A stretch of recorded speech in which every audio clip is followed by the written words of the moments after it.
This is a video demonstration of an oral health assessment in a residential aged care facility. To do an assessment, you will need a torch or a planet light, a tongue depressor or a bent toothbrush, and an oral health assessment form which you can download from this CD.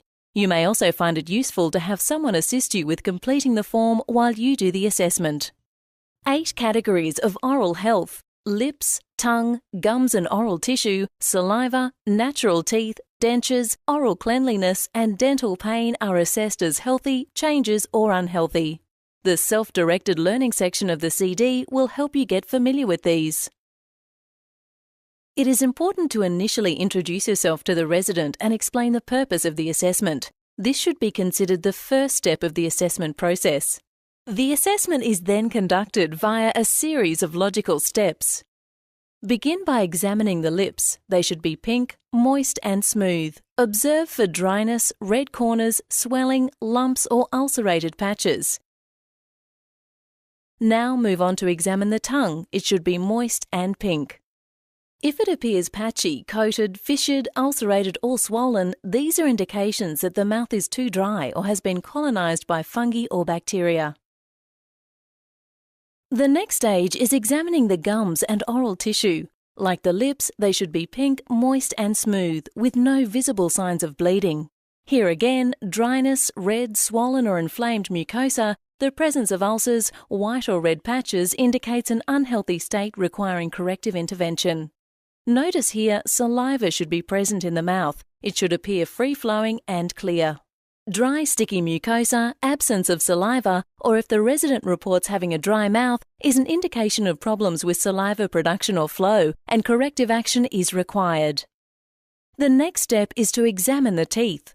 Be aware that increasing numbers of residents have their own teeth. This puts frail and dependent residents at high risk of poor oral health if their daily oral hygiene is not adequately maintained. To gain better access and vision, try supporting the resident's chin with your index finger and thumb. This is sometimes referred to as a pistol grip. The thumb holding the chin can be used to roll down and hold the lower lip. A backward bent toothbrush can also be used as a retractor to help you see more of the mouth. When assessing natural teeth, there should be no decayed or broken teeth or roots. If the teeth are excessively worn down, or there are signs of decay or broken teeth or roots, treatment and referral to a dentist should be arranged. If the resident has either full or partial dentures, the denture must be removed and inspected. There should be no broken or rough areas on the denture.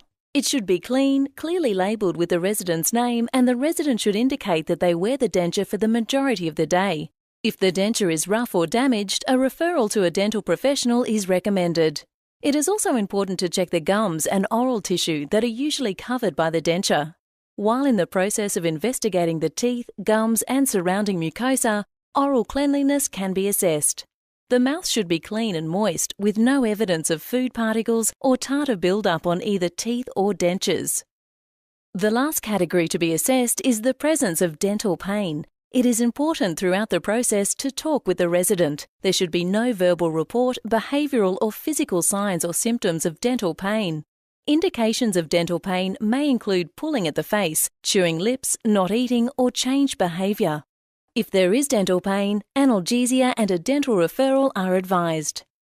In closing, the key points to remember are: an oral health assessment consists of 8 categories of oral health: lips, tongue, gums and oral tissue, saliva, natural teeth, dentures, oral cleanliness and dental pain are assessed as healthy, changes or unhealthy. A healthy or changes assessment can be managed by using the Oral Healthcare Planning Guidelines in the professional portfolio. An unhealthy assessment generally indicates the need for dental referral. Information about dental referral protocols is also included in the professional portfolio, and relevant forms can be printed from this CD. It is recommended a resident should have an oral health assessment performed by the GP or RN on admission and subsequently on a regular basis and as the need arises, for example, following an acute incident.